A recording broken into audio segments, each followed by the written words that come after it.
7.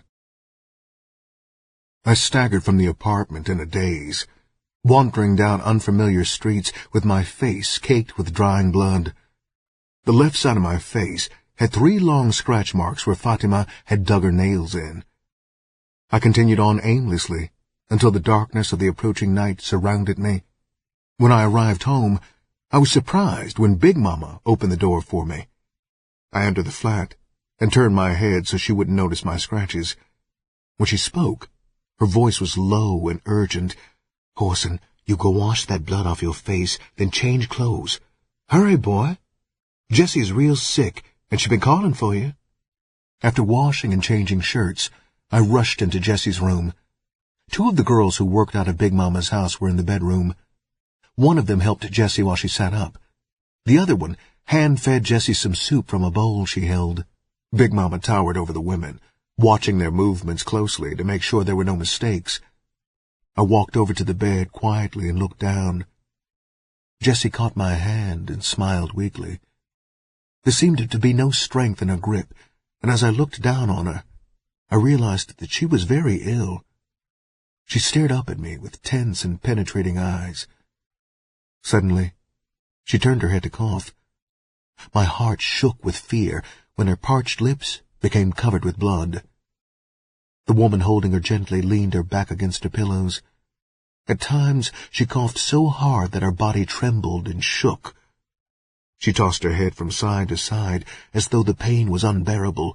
Then suddenly she would recognize me, and the dark shadows behind her eyes would leave for a few moments, and she would rest peacefully.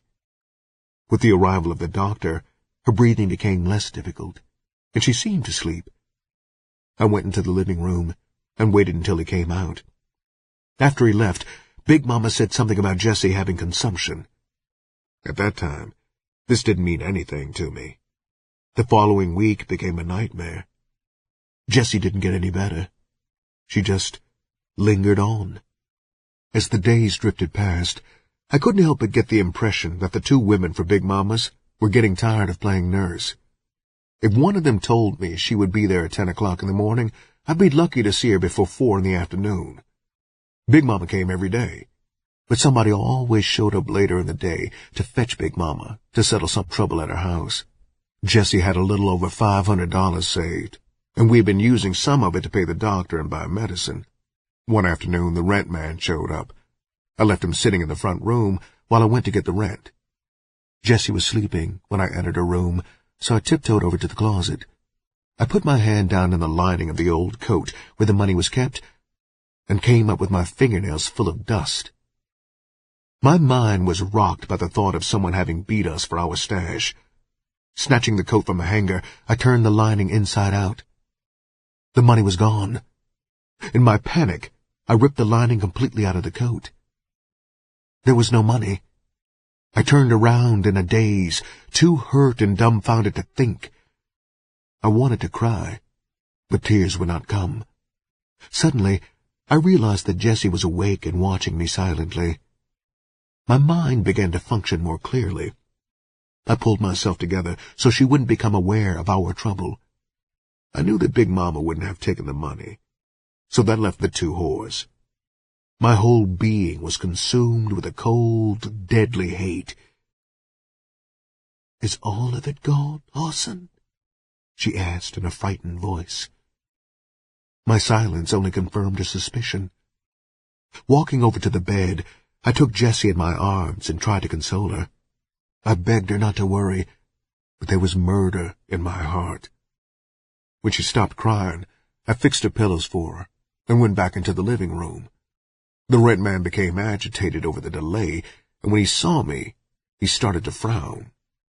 My anger was just about to reach a boiling point, so I walked over to the door and opened it.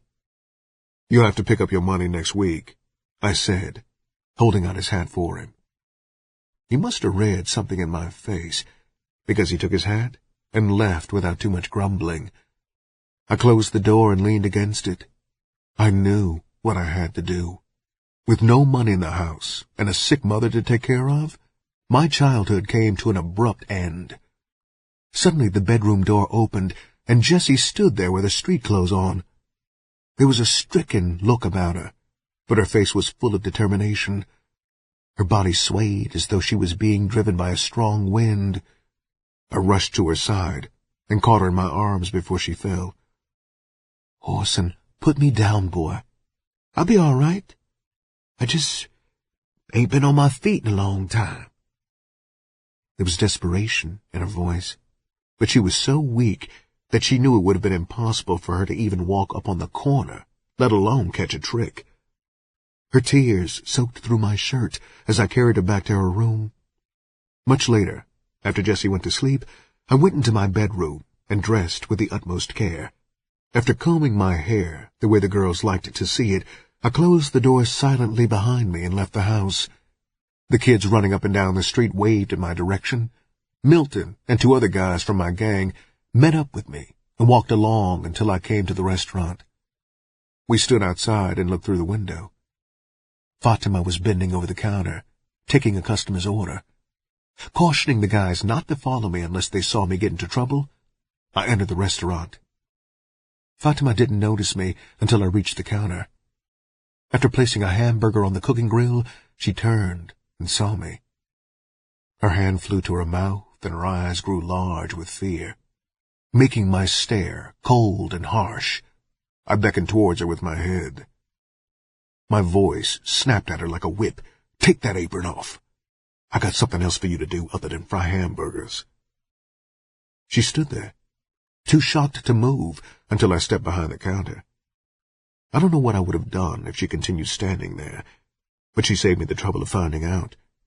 She took a quick look at my set face, then removed her apron and started to climb over the counter. "Not that way, bitch," I growled. "Come on around this way." She recoiled slightly when our eyes met. "Why are you looking at me like that?" she asked as she started past me. When I slipped my arm around her waist, I could feel her stiffen. I remained silent until I had led her out of the restaurant, ignoring the inquiring stares that followed us. When I ran my hand down over her body, she relaxed under my arm. Her mouth turned up in a smile, and I knew she was scheming fast and furious. I decided to keep her unbalanced. Seeing an empty doorway, I pushed her into it and slapped her. Stark fear sprang up in her eyes, and she backed up in panic. My words drummed at her, giving her no time to think. "Bitch, I'm taking you up on a track to work. The tricks spend from $3 on up. It's up to you on how much they spend. I just don't want to hear that you turned out anything over $3. That's rock bottom.